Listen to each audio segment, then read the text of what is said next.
Kita beralih ke informasi lain, Saudara.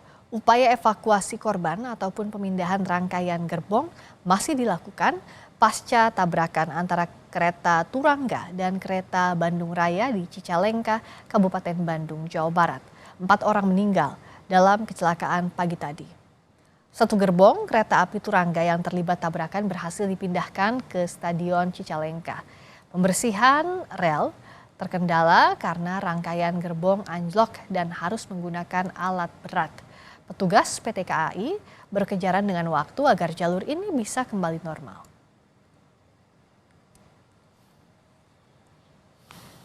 Kita sekarang melakukan pengangkatan kereta-kereta, baik itu yang kereta dari Turangga maupun KRD. Moga-moga dalam waktu yang mungkin berapa jam ya, sekitar mungkin nanti kita akan sampaikan ya. Ini akan makan waktu karena cukup banyak kereta yang anjlok ya.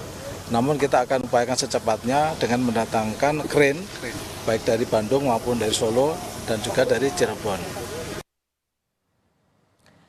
37 orang terluka dalam kecelakaan kereta di Cicalengka. Mayoritas sudah diperbolehkan pulang, namun 6 penumpang masih menjalani perawatan. PJ Gubernur Jawa Barat B. Mahmudin memastikan semua korban yang terluka mendapat perawatan terbaik di RSUD Cicalengka.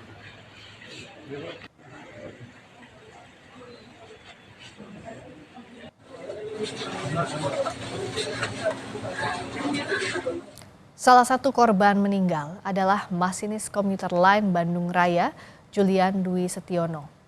Almarhum Julian merupakan masinis muda Daop 2 Bandung, bergabung sejak tahun 2014. Jumat siang, kerabat dan keluarga korban mulai berdatangan ke rumah duka di Desa Cilame, Kabupaten Bandung Barat.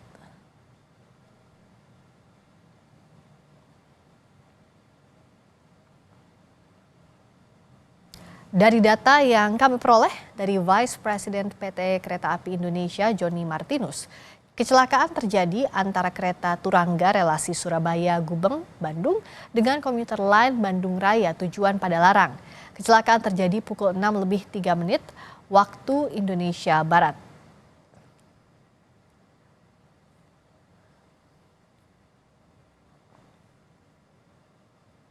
Tabrakan ini, Saudara, terjadi di kilometer 181 plus 700 petak jalan antara stasiun Haur Pugur dan stasiun Cicalengka, dekat sinyal masuk Haur Pugur.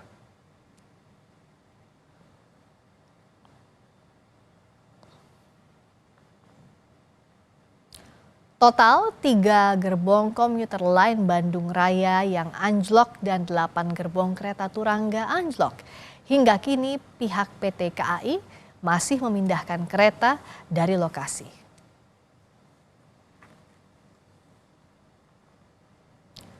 Heri Aliudin, salah seorang penumpang selamat, menuturkan tidak ada hal aneh sebelum tabrakan terjadi. Hanya saja ia merasa sebelum menubruk kereta lainnya, kereta sempat rem mendadak.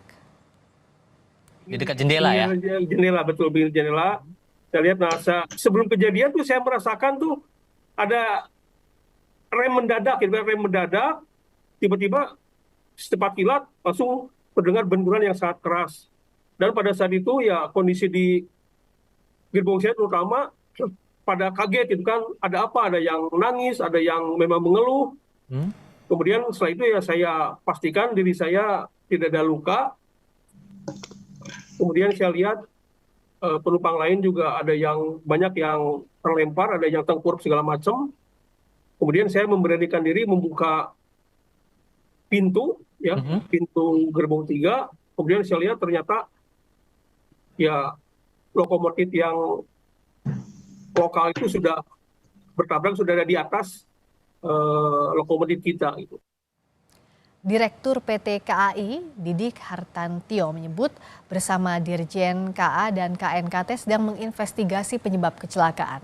Sementara soal rel kereta double track, Didik bilang saat ini sedang dalam proses pembangunan.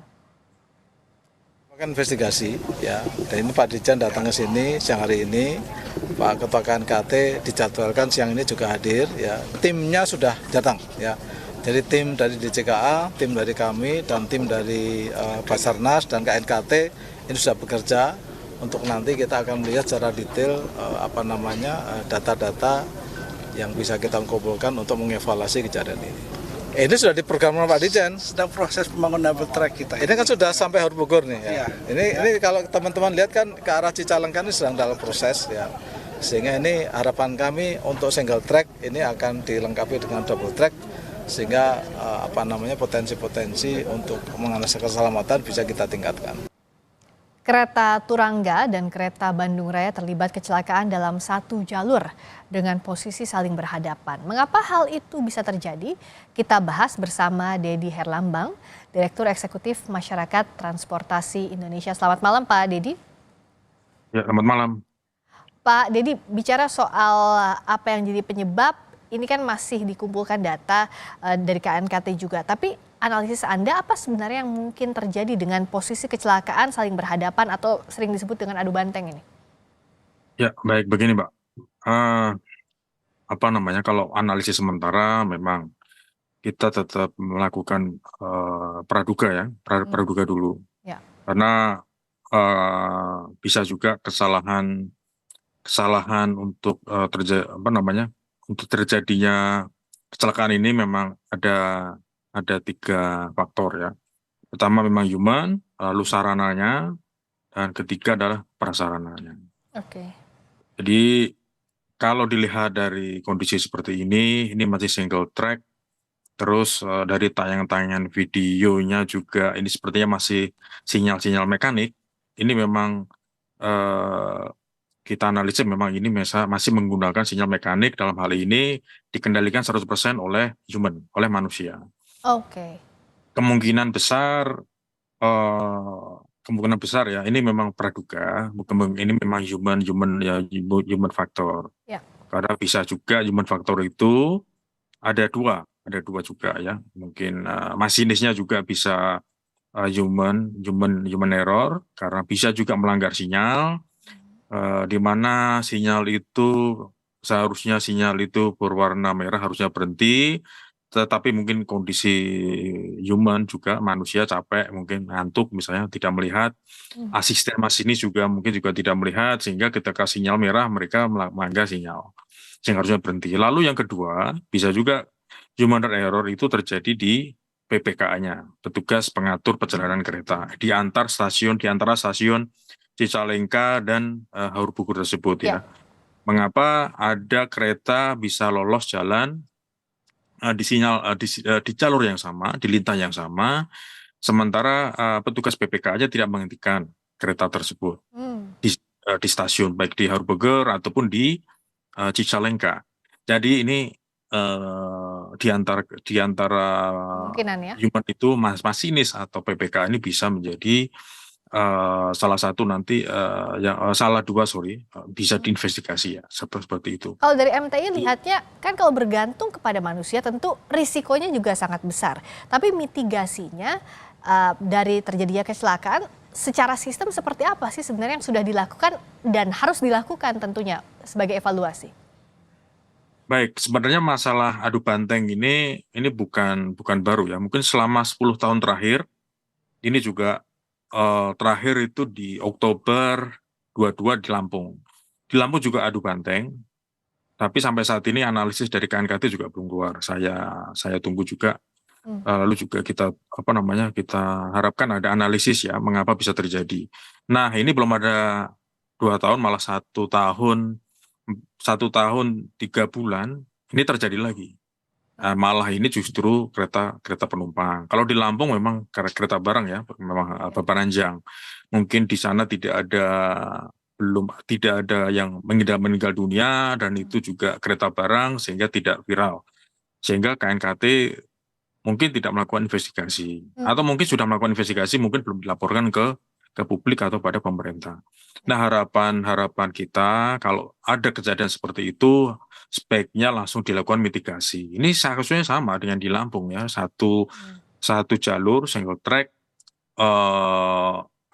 mereka saling beradu, mungkin juga bisa masinis yang salah melanggar sinyal, atau koordinasi antar petugas stasiun PPK tadi yang saya sampaikan itu memang tidak baik. Mengapa bisa dua kereta ini bisa lolos di jalur yang sama, di peta yang sama, di flow yang sama, sehingga terjadilah hal-hal seperti tadi pagi ini, seperti terjadi tabrakan yang sama sekali kita tidak inginkan. Yang seharusnya untuk kondisi saat ini memang harusnya dihindari kondisi seperti ini. Nah, tapi syukur tadi sudah dibuat double track kan, Ya, untuk menghindari terjadinya kecelakaan seperti tadi pagi. nah saya mau menanyakan lebih dalam soal ini.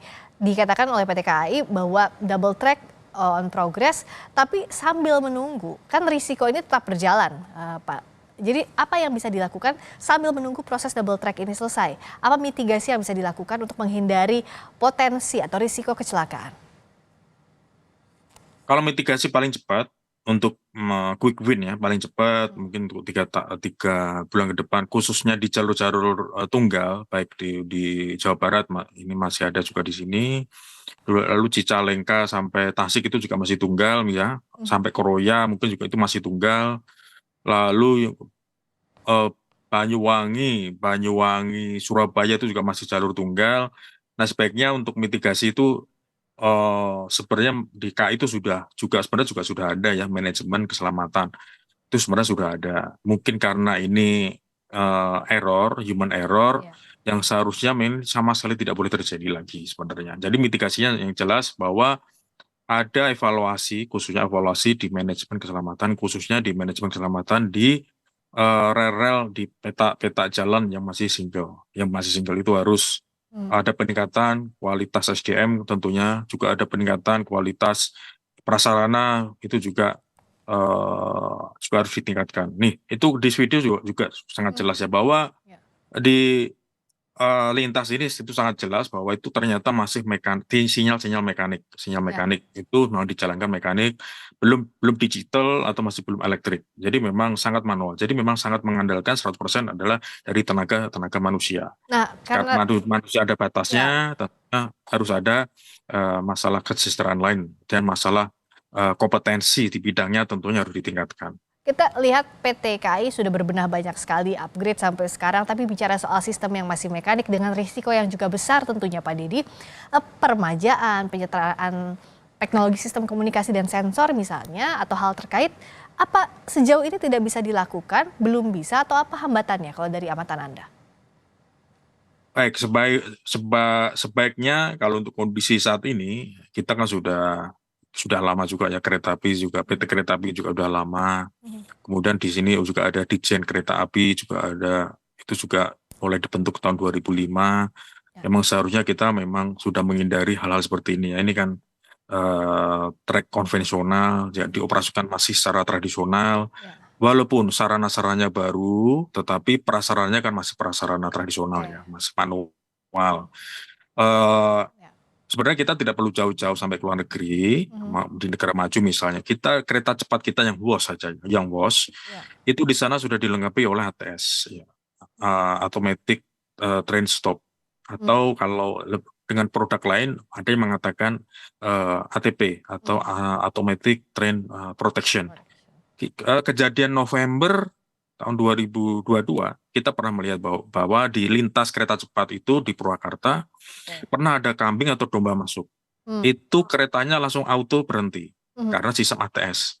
Karena melihat ada jarak kurang lebih sekitar 1 kilo, di situ ada benda asing misalnya, dan itu sangat kecil, langsung berhenti. Itu berhenti secara otomatis, bukan masinisnya. Nah, apalagi ini nanti kalau ada manusia, misalnya kalau ada manusia jelas itu mau bunuh diri misalnya, itu bisa dihindari. Apalagi kereta segede ini tentunya bisa terlihat secara sensorik, dengan jarak yang jauh, misalnya kereta akan berhenti sendiri. Nah, kita sebenarnya pernah melakukan uji coba sekitar tahun 2007 untuk pemasangan ATS di beberapa logo kita, logo dari Jogja sampai Jakarta, itu sudah pernah dilakukan ATS ini. Tapi ternyata tidak dilanjutkan ya. Entah mungkin masalah pendanaan atau masalah sistem yang lain mungkin yang masih belum klop, atau masalah regulasinya yang belum siap. Jadi harapan kita memang untuk ke depan memang pemerintah bersama PT KAI, pemerintah dalam ini DJK, Kementerian Perhubungan harus mempersiapkan untuk mitigasinya, Ya. terutama mitigasi resiko di perlintasan yang satu jalur single track. Ya, kita berharap ini jadi evaluasi dan tidak terulang lagi di kemudian hari. Terima kasih Pak Deddy Herlambang, Direktur Eksekutif Masyarakat Transportasi Indonesia, atas waktunya di Sapa Indonesia Malam.